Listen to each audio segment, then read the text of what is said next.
বিয়াই গো, তুমি আমার অনেক শখের বিয়াই। আর তোমার মনের ভিতরে কি এত জটিলতা কুটিলতা ভরা আছে? এখনো আমার বিটির গায়ে থেকে হলুদের গন্ধ গেল না, আর সেই বিটিকে বাড়ি থেকে তাড়িয়ে দেবার ব্যবস্থা করে ফেলেছো। বিয়াই, না বুঝি না শুনি উপরে উপরে কথা বলবে না। ঠিকই বলছে, এসব বাড়িতে একসাথে থাকলে ঘোর প্যাঁচ দিয়ে অশান্তি ঝগড়া হচ্ছে। ঘর প্যাঁচ তো তোমরাই লাগাইছো, তুই মাগ বাতারে রাতে শুই শুই। আমি ফয়সালা করে দিয়েছি, ঠিক আছে? ও অন্য জায়গায় জায়গা কিনে ঘর বাড়ি করবে। তুমি বিটির মা, তুমি যদি পারো জমাইকে কিছু সাহায্য সহযোগিতা করোগা। ফয়সালা যখন করিয়ে নিয়েছো তখন আর কি বলার আছে তোমাকে? কথাতে বলে যে বাপ রে, আজ কি তোর গায়ে হলুদ, কাল কি হবি পর। আর বউকে নি ঘরে ভর, তা বেটা আমার পর। শুধু এইটাই দেখতে বাকি ছিল, এটাও দেখে নিলাম। তাহলে তুমি কি বলতে চাইছো, দুই বাপ বেটাই লাঠি ফাটাফাটি করবো নাকি? লাঠি ফাটাফাটি কইতে বলিনি বিয়াই, শুধু বলতে চাইছি মন থেকে মনুষ্যত্বটাই বিক্রি করে ফেললা। এ পালিয়ে এসো তো, এরা হচ্ছে বাজারি মেয়ে ছেলে, এদের কথাটাই অন্যরকম। খবরদার শাশুড়ি মা, আমার মাকে বাজারি মেয়ে ছেলে বলবে না। চুপ চুপ চুপ, আমি বাজারি মেয়ে ছেলে লাই? হ্যাঁ তা ঠিকই তো, আমার বাড়িতে এসে আবার আমাদের কিনে চোটপাট করছো তুমি। আমি বাজারি মেয়ে ছেলে লাই? কটা নাং আমার জানলা দিয়ে পালিয়ে গেল লো, কবার আমাকে পাটে অফিসে ভরিয়ে জরিমানা কইল লো, কবার আমি নাং কইতে গিয়ে সায়া কাপড় থুই পালিয়ে এলাম লো। আরে বাড়া, চুপ করো তো। মাগো মাগো মা, কি কথা গো? কথা তো সবে শুরু না, তুই আমাকে বাজারি মেয়ে ছেলে বললি। আমার তো মনে হইছে বাজারি মেয়ে ছেলে তুই ছিলি। ওই জন্য তোর এই ভাতা ফাতা কুকুর বেটাটাকে রাত্রে পাকান চচ্চড়ি খেয়ে বস করে নিলি। এখন বস করে লিয়ার পরে নিজে ছেলেকে আর বউমাকে চিনতে পারছি না। বলে হারি মাংক পালি ছুড়াবি আই রে। ওই এক চোখে তাকাই না, তোর আর এক চোখ খুঁজিয়ে গানা কই দেব। অত ডেঞ্জার মহিলা কেন তুমি? ডেঞ্জার তো তোমরা কইরে দিছো আমার গুণের বিয়াই। এই বিটিকে আমার 10 মাস 10 দিন গর্ভে ধরে লালন পালন করে পৃথিবীর আলো দেখি মানুষ করলাম। আর তুমি সেই মাংক পাইলি ছুড়া বিটিকে আমার ঘর থেকে বাই কই দিবার দুই মাস ভাতারে কুফরি কইছো। আমি কুফরি করিনি, আমি চাইছি সবাই সুখে শান্তিতে থাক। কি দেখো কেউ সুখে শান্তিতে যদি থাকবি না কাদা কুকুর, তাহলে বাই থেকে কেন বাই কই দিছিস? বিআইন, মুখের ভাষা ভালো করবা। আবার কি হলো গো বাড়িতে? শালা বৈদ্যু, কিছু জানো না তুমি? শালা তোর এই শাশুড়িকে দেখেছিস আমাদের সাথে ঝগড়া অশান্তি করার লেগে? শালা বৈদ্যু, শালা ভিজি বিড়াল, শালা জারদ সন্তান বে তুই। ঠিকই বলিস আব্বা, আমি জারদ সন্তান। কিন্তু এই জারদ সন্তানের উৎপন্ন কোথা থেকে হইলো সেটা একবার ভেবে দেখেছো আব্বা তুমি? উপদি থুতু ফেলার চেষ্টা করো না আব্বা, তোমার এই টাক মাথায় পড়বে, টাক কাম করে। তা তুই শাশুড়িকে তুই যে দেখেছিস আমাদের সাথে ঝগড়া অশান্তি করার লেগে, আমাদের কি যে উল্টো পাল্টা ভাষা খারাপ কইছি রে? আমি কাউকে ডাকিনি বিয়ান, জামাইয়ের কোনো দোষ নাই। জামাই আমাকে ডাকেনি, আমি নিজে থেকে আমার বিটিকে দেখা করতে আইছি। কেন আমি কি আমার বিটির বাড়ি আসতে পারি না? বিটিকে আমার জ্বালাবা যন্ত্রণা দিবা আর আমি মা হই সেটা দেখতে আসতে পারবো না? ওহো ভারী আমার সুখে দিন দুনিয়া গো তোমাদের। তা দেখতেছি কেন আমাদেরকে গালাগালি দিচ্ছ? তোমরা কি এমন ভালো কাজ করিছো যে তোমাদের এই উকালতি গাইতে হবে? যেমন কাজ করিছো সেরকম কথা শোনাচ্ছি। আমি তো জায়গা কিনে ঘর বাড়ি করে নেবো, এমন কি জায়গা আমি দেখতে গেছিলাম, তা আবার অশান্তি ঝগড়া হচ্ছে কিসের লেগে গো আব্বা? ও আব্বা, বে আমি ঝগড়া করি নেবে, তুই শাশুড়ি এসে ঝগড়া করছিস। ঝগড়া করবই তো, বিটি আমার কষ্ট পেলে আমি চুপচাপ থাকবো না? কি ঝগড়া করবো না? তা দেখ তুই শাশুড়ির কথা শুন। একবারে শালা বদমাশ মহিলা। তুই বদমাশ পুরুষ। ও আব্বা, তুমি ফেদা মুখো আব্বা, তোমার জানে একটু ধৈর্য সহ্য নাই গো। কি রে? আবার এই কিরে মারাইছি, তোমাকে তো বলে দিয়েছিলাম যে আমার এই ঘরে ঢুকবা না, আবার কি গান মারাইতে ঢুকেছো তুমি? তুই আবার কি বউ পাগলা শাশুড়ি মেগুরে শালা? এই ফিদা কুকু, মুখের ভাষা সংযত হয়ে বলবি, নালে চিৎ করে ফেলি, মুখকে মুইতে দেব তোর আমি। আমি আওলা দাওলা বিটি ছেলে নই। আমার গানের গন্ধতে তোর মতো যারা উল্লু বুল্লু পুরুষ আছে হুপড়ি খেয়ে পড়ি যায় না ফিদা কুকুর বিটা। রেন্ডি জিতু, বেশা জিতু, তা পড়বে না? এ মা এ, তোরা ঝগড়া অশান্তি করবি না আমি গলায় দড়ি দিয়ে মরবো, কোনটা করবো বল? এ ভেড়া কা পুরুষ, তুই শুনতে পেছিস না তোর শাশুড়ি কিরকম ভাষা কইছে? তোরা যা মা, ঘর থেকে বেরিয়ে যা, তোদের পায়ে ধরবো আমি বল। যদি জানতাম এইরকম বাড়িতে আমার জন্ম হবে, শালা ধাই মাকে আতুর ঘরেই বলতাম তোমাকে 200 টাকা আমি ঘুষ দিছি, আমাকে আর পৃথিবীতে বাইসি দিও না, গলা দিবি মেরে দাও। কেউ আমার সুখ শান্তি চাইছি না। তোরা যা মা, তোরা ঘর থেকে বেরিয়ে যা, ঠিক আছে? আমাকে আমার মতো করে বাঁচতে দে। আমার জায়গা দেখা হয়ে গেছে, ঠিক আছে? আমি কাল পরশু করে জায়গা কিনলে ঘর বাড়ি করে ছেড়ে চলে যাবো। আর আমাদেরকে জ্বালাস না, জ্বালাতো না, আমরা সহ্য করতে পারছি না। যা এখান থেকে, বলা যা। তুই পারবি কি করি? তোকে যে তোর শাশুড়ি আর তোর বউ ওষুধ করে তোর মাথা খারাপ করে দিয়েছে রে। উই বাপ রে বাপ রে, যা বেজা বেজা, তাই করে যা, মাথা খারাপ হয়ে গেছে। যা তোরা যা, আমি তোকে সামনে থেকে যা ফাটা দিলে আমি রেগে যাবো বলে বলেছি। কাদা কুকুর বেটা বউ পাগলা। শালাকে জন্ম দিয়াই ভুল হয়ে গেছে।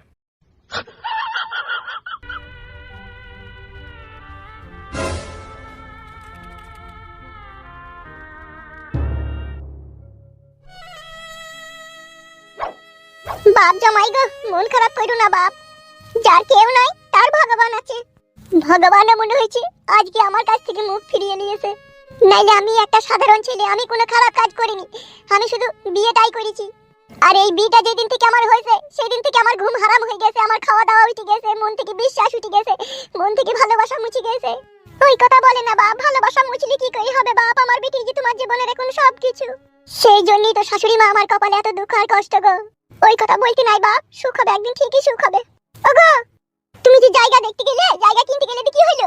পেয়েছি, জায়গা পেয়েছি, সন্ধ্যেবেলায় টাকা দিয়ে দেবো, তাইলেই হয়ে যাবে। বেশ, উঠো এখান থেকে। বিচিওয়ালা পুরুষ হওয়ার চেষ্টা করো, মগা পুরুষ এই সব সময় থেকো না। মগা পুরুষ তো তোরাই করে দিছিস আমাকে। বাম্মা যত কথা বলি গেল, মুখের উপরে তো কোনো কথা বলতে পারলে না।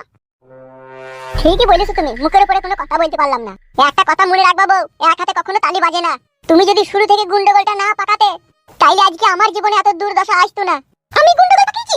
ও বউ, শোনা বউ গো, বিয়ের পরে সব মেয়ের কর্তব্য হচ্ছে তার স্বামীর প্রতি ন্যায় বিচার করা। আর তুমি কি সেটা করেছিলে বউ? বলো, করেছিলে তুমি? করনি। বন্ধু বান্ধবদের সাথে একটু মদ খেয়ে বাড়ি আইছিলাম, আমার সাথে ঝগড়া অশান্তি করে তুমি মায়ের বাড়ি চলে গেলে। আমি মন মেজাজ খারাপ হয়ে পথে পথে 20 দিন ঘুরে বেড়ালাম। মা বাপ আমাকে বললে চুপ কর, বউ আসবে বউ আসবে, তা আমি মা বাপের প্রতি বিরক্ত হয়ে গেলাম। মা বাপের কথা না শুনে তোমাকে জোর করে ওখানে আনতে চলে গেলাম। সেইখান থেকে মা বাপ আমার উপরে রেগে গেল। আবার সেখানে গিয়েও যে তুমি সুখ শান্তি করে আমার সাথে ফিরে আসবে তাও এলে না। সেখানে পাটির লোকের কাছে অপমানিত করলে, তোমার মা বাপের কাছে অপমানিত করলে। ও বউ, কোথায় আমার প্রতি তুমি ন্যায় বিচার করেছো বলতে পারো? শোনা বউ, আজ আমি সবার কাছে দোষী, সবার কাছে অপরাধী। কিসের জন্য জানো বউ? শুধু তোমার জন্য। তার কারণ সেদিনকে আমি মদ খেয়ে বাড়ি আইছিলাম, সেটা যদি তুমি মেনে নিয়ে চুপচাপ ঘুমিয়ে পড়তে, তাহলে আজকে আমার জীবনে এত দুর্ঘটনা ঘটতো না। এই পৃথিবীতে যত মেয়ে রয়েছে তাদের কর্তব্য হচ্ছে স্বামীর প্রতি ন্যায় বিচার করা।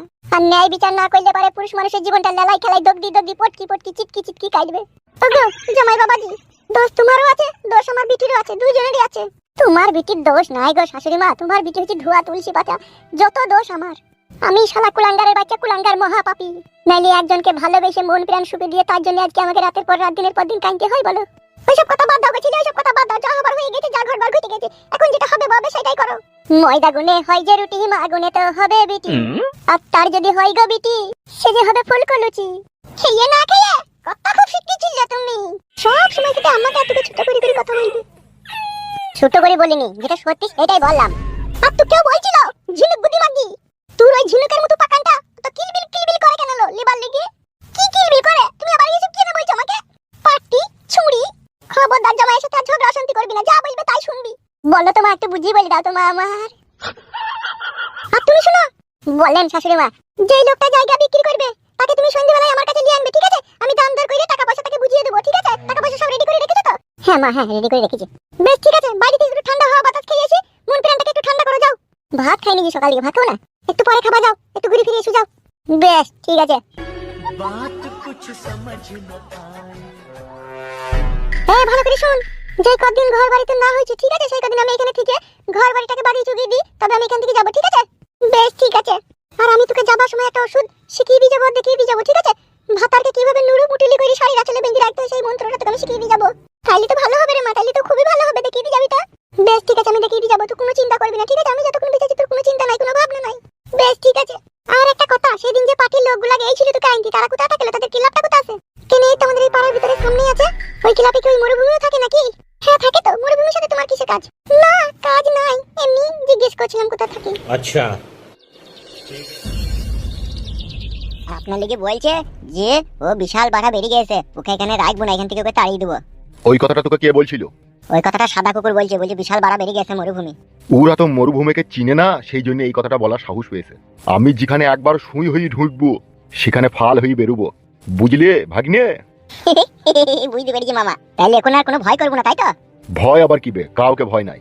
শুধু আমি যাকে মনে মনে চাচ্ছি, শুধু তাকে একবার আমি পেয়ে যাই, আর তাকে যদি ভুলি ফাঁসি বিয়ে করে নিতে পারি, বাস তাহলে এইখানেই একদম সংসার পাতিয়ে ফেলবো। ওই নারিয়া বেগম মামিকে মামা? হ্যাঁ রে ভাগ্নে, হ্যাঁ। মামি আমাদেরকে আদা দিয়ে লাল চা বানিয়ে দেবার কই টানবো। কবে আসবে কবে মামা ওই মামিটা? আজকে তো আর আসার কথা ছিল, কই কোনো ফোন টোন তো কিছু করলো না। তুমি করো মামা, তুমি ফোন করো।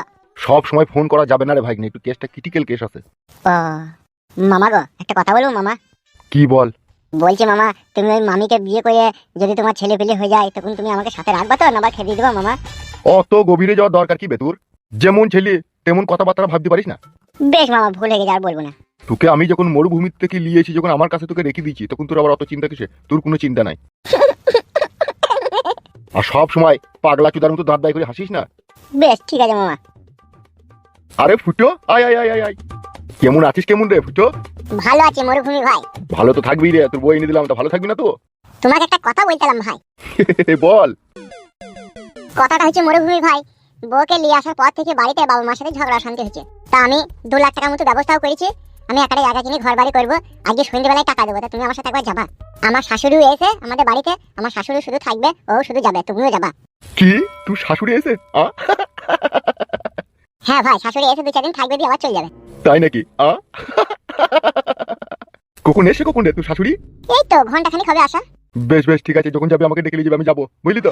বেশ ঠিক আছে, আর একটা কথা বলছিলাম ভাই তোমাকে। বল। এই যে আমি জায়গা কিনছি, ঘর বাড়ি করবো, ঠিক আছে? এই সাদা কুকুরকে আর এই কালোকে যেন বললো না এই কথাগুলো, তাহলে আবার একটু অসুবিধা আছে। চাপ নাই, ও সুরে বাচ্চাদিকে আমি এইসব কথা বলবো না।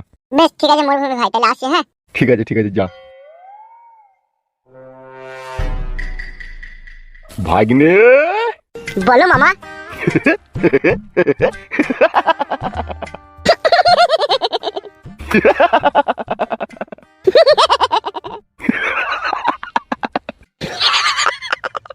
হাসলি কেন তুই?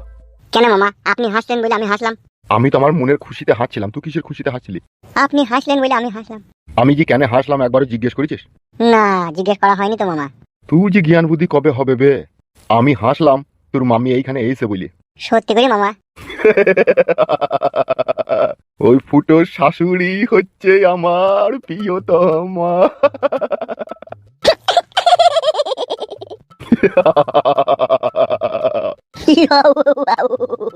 এক কাজ কর। বলেন মামা। ফুটো শাশুড়ির সাথে আমাকে একবার দেখা করতে হবে। আমি আদা ওই ঘরটাই থাকবো, তোর মামিকে লি আর তুই বাইরের লোক দেখবি। খবিত করবা মামা?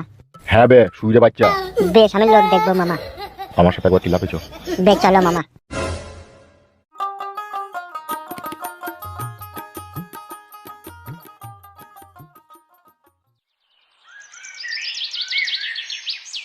আমি কি করব বাবা, আমি তো বয়স্ক বুড়ো মানুষ, আমি কিছু বলতে গেলে তখন বৌমা তখন আমাকে মারধর দেওয়া শুরু করে দেয়।